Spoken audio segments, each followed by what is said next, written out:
Okay, so what I will do is I will talk a little bit. I was also um, asked a little bit to explain the European framework. Welcome to the other lawyers here. They will maybe be quite interested in hearing that. And then I will go a little bit into some aspect of facilitation, and we can discuss later on. So first, when we talk about energy communities, and please, if you have questions, just interrupt me. I don't see most of you because of the sharing of my, but please, if you have questions or in between, I will make short breaks to give you the opportunity because otherwise this is boring and fast. So in general, this concept can mean a lot of things and has meant a lot of things. It could be the collective self-production and consumption of renewable electricity, of renewable heat. It is associated with provision of a range of services, grid services, energy efficiency. Often it's discussed in connection with energy poverty alleviation, joint building renovation, and many other initiatives involving citizens and public bodies. However, the Renewable Energy Directive in 2018 brought a new concept, quite a disruptive concept, the so-called renewable energy communities. What does it mean? I will focus on electricity for the moment. I explain in a moment later why. But basically, what it means is,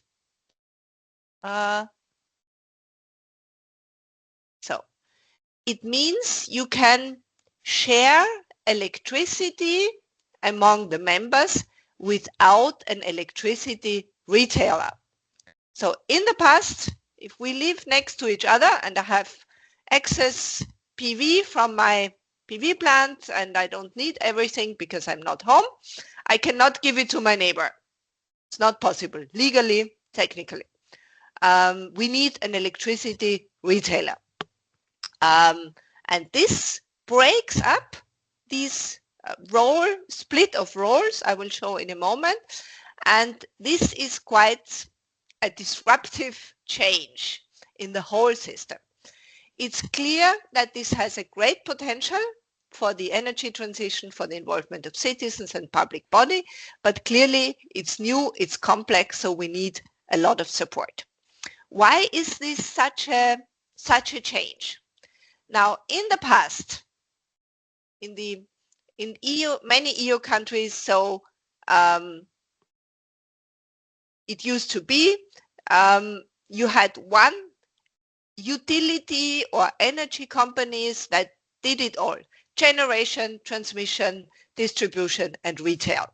And you as the consumer had only one electricity companies to share, to buy from, and that was it.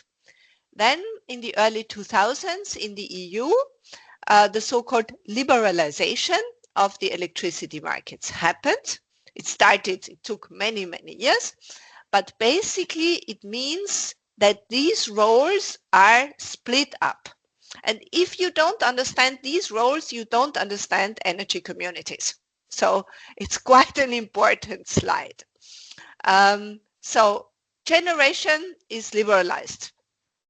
You can have a wind park, you can have a PV plant, you can have a hydropower station, and following some rules, you can generate. Then we have the grid, the electricity grid, the so-called transmission and distribution, the so-called DSOs. They are very, very important actors because they are in charge of the electricity grid. These are monopolies because it doesn't make sense to have several grids in one place. That's why these are natural monopolies. And then also liberalized, we have different retailers, so different companies to buy from. And then, so as a consumer, as a household, as a municipality, there should be a choice of electricity retailers. Now, I'm aware that in many countries this is not perfectly implemented, even though it was legal framework exists since over 20 years, but nevertheless we have these roles: generation, grid, transmission, distribution, retail, and end consumers. And now this is again disrupted by the so-called renewable energy communities, because in those suddenly you forego the retail, but you exchange generation, but of course you still need the grid, the transmission and distribution. So that's why this interaction of these levels is so important.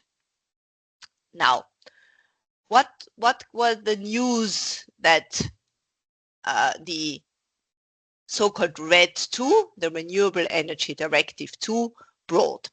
First, most important, these new energy communities are there for primarily environmental, economic, or social benefits, and they are not new profit-making companies. This is very important to understand the concept. So it's not to make another electricity retailer, because there are other rules for electricity retailers, and these are not the ones. What are these, for example? So more local involvement, greater participation by citizens, acceptance, more choice of consumers, and more additional private capital, and of course, more renewables. That is clear. What can these renewable energy communities do? They can jointly generate, consume, store, and sell renewable energy. Christiane? Yes, I see a question. Yes, exactly. Yes? It's Todor. Yeah? Yeah, Please, Todor. I was just waiting to see how you explained the previous graphics, but Yeah? actually I'm curious, is it in the future or now possible the generator and the consumers to be linked without the TSO or DCO in your case? I mean to have you self-consumption. direct, I mean, you need the technical infrastructure. Yes, but it is possible. It depends on the national legislation. I mean, if it's a very short distance, then of course direct lines are technical, not impossible. I mean, the question is always, does it make sense? Does it really make sense under the specific circumstances? Because it means it's additional investment and also responsibility for technical infrastructure. But we do see cases where we have a very short distance and without having to interact with a grid. But whether this is allowed or not depends on the legal framework in your country. In our country, is allowed a little bit, but not only under, because we don't want parallel infrastructure. This is the overall, because this infrastructure has already been paid for by society, but it's clear if the DSOs and the whole grid is not supportive to renewables and charges a lot, then of course this idea comes up. Thank you. Okay. Yeah. Okay. So, so they can jointly generate, consume, store, and sell renewable energy. Who can participate? This is very important. So individuals, administrations, and small businesses. Excluded are large businesses and especially energy companies. They are excluded from, because actually this is an instrument actually to bring different dynamics into the development, so they are out. They are not allowed to participate in renewable energy communities according to the directive. And one of the most important thing is the so-called proximity rule. So you are not, depending again on the country, but according to the directive, these energy communities can exchange electricity in proximity, as they call it. So this can be either a geographic radius, can be municipal boundaries, or can be grid substations, or a combination of those. I will show you in a moment how is it done in Austria.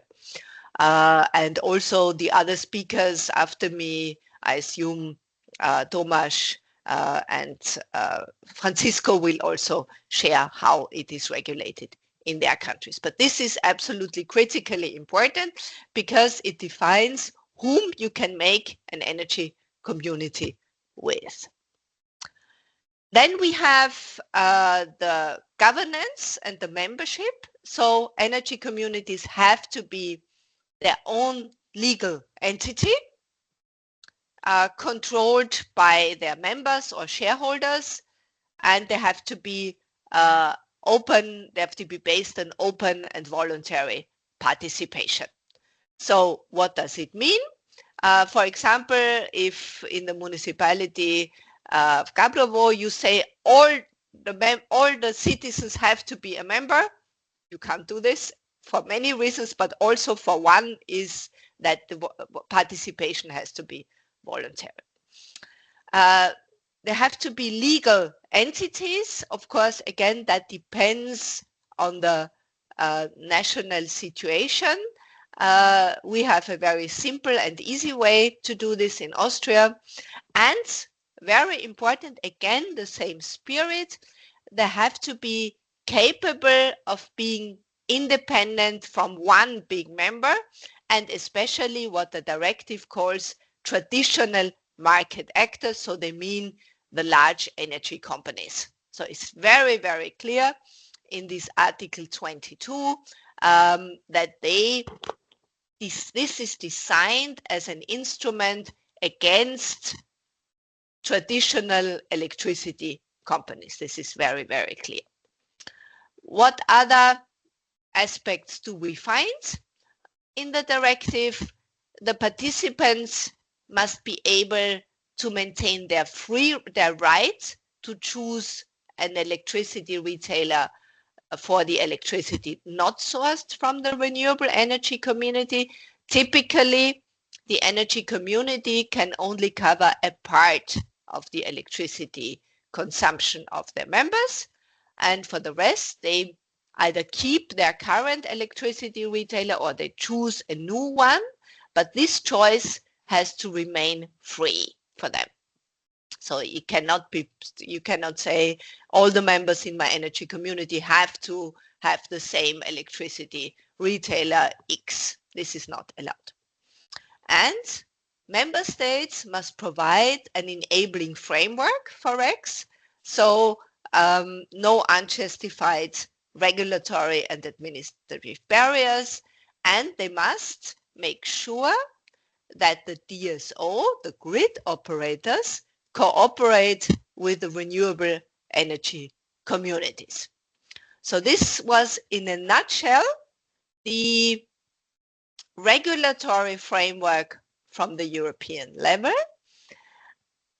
If you want to read this, for the lawyers in the room, it's a very straightforward. It's Article 22 of the Renewable Energy Directive, plus there are the important definitions are in the introduction text of the Renewable Energy Directive 2. So make sure it's not the Renewable Energy Directive 3, which already exists, but it's quite an easy text to read.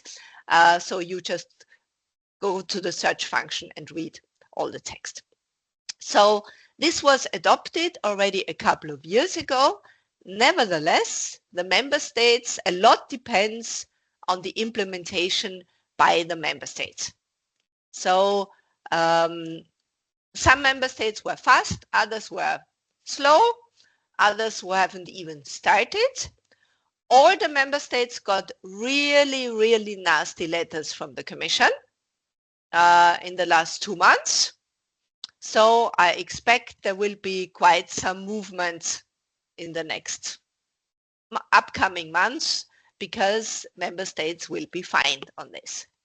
So I'm quite optimistic that the conditions for renewable energy communities will, and for other energy communities, will improve. That doesn't mean they will be perfect quickly, but at least that it will go to the next level. Are there any questions on this regulatory framework? Yeah, Ingo? Yeah, actually, when you just mentioned that Brussels has submitted or has reminded member states who did not perfectly transfer these, let's say, obligations, international law. As a German, I know, of course, that we have maybe also good lawyers, but I know that if I read what you just presented, then German citizens are not in the position like for example, Austrians. No. And we have many more barriers to create something that is just alike an energy community. So do you know, has Germany also received such a letter? All the member states. I mean, I don't know, but I have heard very clear messages. I saw the letter to Austria, where energy community was not mentioned, but other aspects were mentioned. And they are really very strict now on the RED II. So I make you a bet that there was a super, super, super nasty letter. And it's not, I mean, if it's as evident as renewable energy communities in Germany, that it's not there, then it will be very hard to argue this away. So I guess as soon as you have a government again, we are in the same position. Yeah, but this is quite to be expected that at least some things will start to happen. Okay. Yeah, well, we'll see. Thank you. Yeah. Now, there are also other energy communities, as I mentioned. I focused on electricity because it's the most complex and the most regulated sector. So of course, you can also make a renewable energy community for heating. The same rules apply. However, you could have done this before. The problem was not that the regulatory barriers, like for electricity. Heat sharing typically was possible before the concept of renewable energy communities was introduced in micro or small district heating. The main barriers for heat sharing are in the economies and in the social aspects.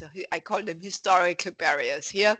So this is the problem. The different to renewables, where we have a regulatory framework that didn't allow this. For heating, usually this didn't exist. There is also more or less at the same time, the so-called citizens' energy communities were introduced. What are the differences? There's no proximity rules.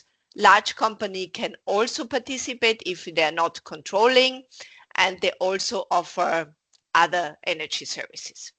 They are regulated in a different directive. It's a good question why there are two concepts. It's the reason is probably an institutional one between different DGs in the EU who wanted to regulate this. Again, it will depend on the national legislation in your country, how that is implemented. Then often discussed is also the citizen-led renovation. This is not a concept foreseen in the EU legislation. But the Commission likes to talk about it, and probably it means the joint building renovation in the context of communities. And of course, as I said, there are many other forms of sustainable energy. In the next part, I will explain a little bit how this is in Austria, just to give you an example how this could be done. So in Austria, until 2017, you had to be the one who generated. I use PV for simplicity reasons here. the generator had to be the consumer. So you could not, that was it. Of course, you could always sell it to the grid, but in terms of self-consumption, you cannot. In 2017, the so-called joint PV production was introduced. Since then, in one building, if you have one building with an apartment building or a shopping center or an office building with different tenants, different users, they can jointly own and share the PV production within the building. Still a very, very useful concept in many situations, and this is something the Germans do have, and this is a very, very successful concept now. In 2021, these renewable energy communities that I just explained were introduced, where you have the joint generation and consumption in proximity, and the next level was in 23, the citizens energy communities, where you can do this anywhere in Austria. So this strange form here is Austria. There are other forms coming, the peer-to-peer trading and a number of others. When we have a government again, maybe we will have these, but at the moment, this is already quite a nice portfolio of possibilities. Now here to give you an idea what this looks like. So as I said, generation and consumption must be in the area of the same substation. And we have two forms. We have the regional energy communities with a regional substation, or the local energy communities with a local substation. And you can see in that area, you have members with PV, you have members without PVs, and of course you have non-members. So in that, and of course nowadays we have in the area of one substation, we have several energy communities. That is also something. Now the next question, of course, was for people to ask themselves, where can I find who is using the same, is served by the same substation than me? It's not an information people have readily available. And luckily our DSO, after some pushing, developed this tool where you can, it's an online tool where you can go and look which areas, if you are from that region, you see it immediately, are sharing the same local substation. So in this case here, all the people with the light blue could be in one local energy communities, and the gray ones and the dark blue ones. So this is quite important. Now, practically this means it's typically it's an association or a cooperative, the legal entity. However, we now see that by far the biggest majority are associations. Associations are quite easy to start in Austria. You use one of the statutes that are available, adapt them, make a registration in the registry, pay 60 euros, 70 euros, and after a couple of weeks you get a piece of paper that says you are now a registered association.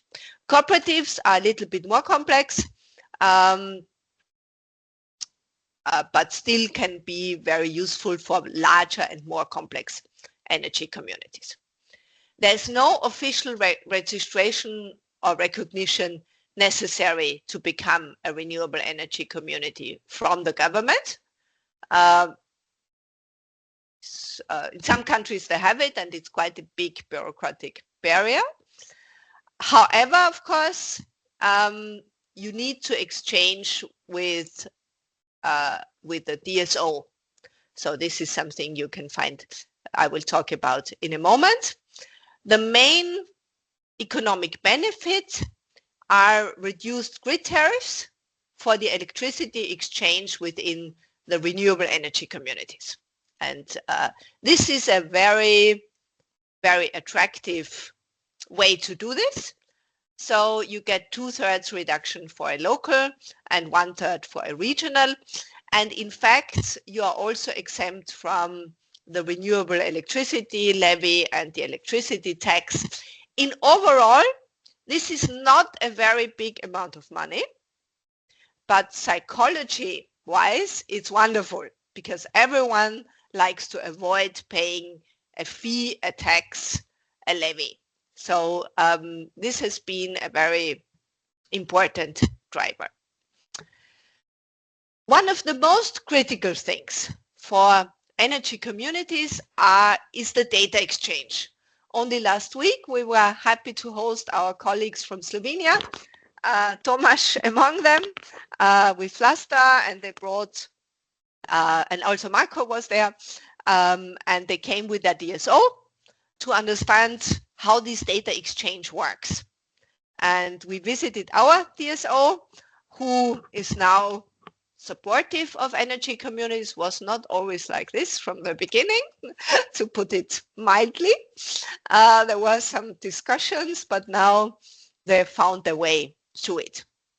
So why is this data exchange so important? Because the only place where the information of the actual electricity consumption is available is the smart meter. And the information, because the smart meter records the actual consumption or production, if you have, for example, a PV plant, and these data are managed by the DSO and the grid operator. So the DSO has these data, and these data are needed both by the energy community to understand who consumed what and produced what, and also for the electricity retailers that supply the rest. So this is an absolute critical piece. If that doesn't work, you can have only static sharing. That can also be a very good starting point where you only share statically, but for any dynamic sharing of the electricity, you need this data exchange. They use an existing online platform. The RECs need to register, and that is the only official registration process, but it's not up to the DSO to say you are a REC or you are not. And as I said, the data, which member has consumed or produced how many kilowatt hours, can be downloaded by the REC on the basis of 15 minutes data. And also the electricity retailers for the rest also have access to this information for their invoicing. So this is quite an underestimated piece of the puzzle of energy communities, but it's also important to have this worked out.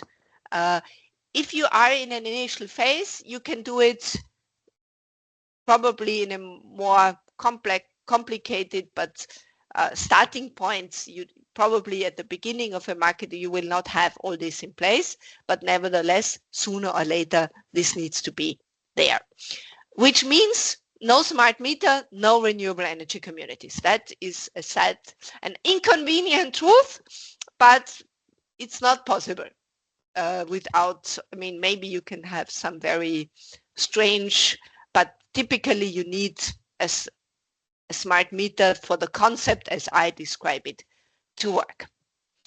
So this was now the part on the regulatory framework. Are there any questions? No. Also have time later. Now I move to the topic of facilitation. I have one general slide and then I explain a little bit how we do it. And we also have worked a lot on this within Power Ecom. So actually you all have your campaign concepts, you implemented your campaigns, and you are in the process of facilitation. So that's why this part is actually not so long. So of course, you need to promote the concept. What is it? We are still doing this after so many years. What is it? How does it work? And you do the typical things, events, publications, social media, press, trade show, all the things that partners in the Power Ecom project did and are doing within their actions. Then, quite important, there must be pioneers. So like the municipality of Gabrovo we have here, they are clearly a pioneer. If those don't come up, you have to find them, because typically you need someone who is willing to be the forerunner on something new. That is not so easy, but it's quite important to have people. Without people driving it locally, energy communities cannot take off. So I would say, of course, facilitators like energy agencies can support this, but in the end, this is a very local process. So without someone locally driving this, I think it could be quite difficult. Then, of course, part of the facilitation is supporting the pioneers in technical, regulatory, financial, organizational issues with advice and training. This is also something we do. It's a key part of the Power Ecom actions. In some cases, you will also support renewable and to attract members. It's not something we do, but quite a lot of others do. And then also critically important to interact with policymakers, DSOs, energy regulators, etc., to improve the conditions of energy communities. Because I didn't mention them before, they are also energy regulators can also be a very important player for energy communities. So these are authorities set up in each member state to control the functioning of the electricity and gas, heat maybe, markets. And in our case, at least, the regulator is very supportive. In the past, we had regulators who were more on the other side, on the side of the traditional electricity industry. At the moment, we have a regulator who is very pro. And of course, this is because also the regulatory framework must be now very supportive to renewable energy communities, and you must continue to explain. Just to end, to explain a little bit our concept. So you have heard this. We started our one-stop shop in the upstairs project, which we are now continuing as an ECTO with a focus on citizens' energy communities in the Power Ecom project. We also have 2 other one-stop shops, and we have done now more than 1,400 individual advice sessions on site, by phone, in video. There's not a day here when several of us here in the office don't answer one or several questions on energy community. So it's a very, very intense still interest. We held numerous events, over 20 just ourselves. We have another training course in a couple of weeks where we explain the concept. And to show you the power of this, so this is my last slide. So at the moment we have about 800 of these joint PV installations. So within one building, 400 renewable energy communities, 80 citizens energy communities. They have together between 10 and 20,000 members. It's hard to keep track because it's growing so fast. And we see 4 groups emerge. So one are the small ones in the neighborhood, in the family, several buildings. One has a larger PV plant than others, so they have different consumption patterns. They form a small association and then they can share. Some even share for free or in the family or in the neighborhood for other services. Then we have the municipality driven, municipalities were quite important at the early phase. Nowadays, many municipalities have decided, as there are enough other pioneers, to join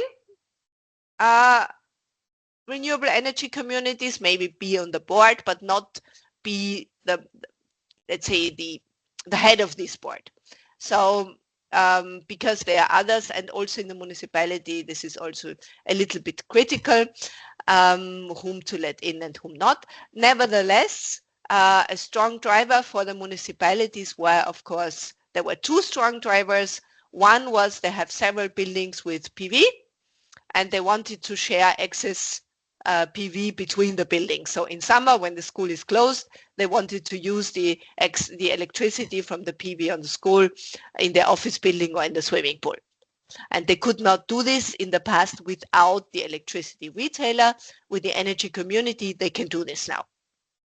Then we have some service providers that come up and try to create a business model in terms of real business, not the business models we discuss here.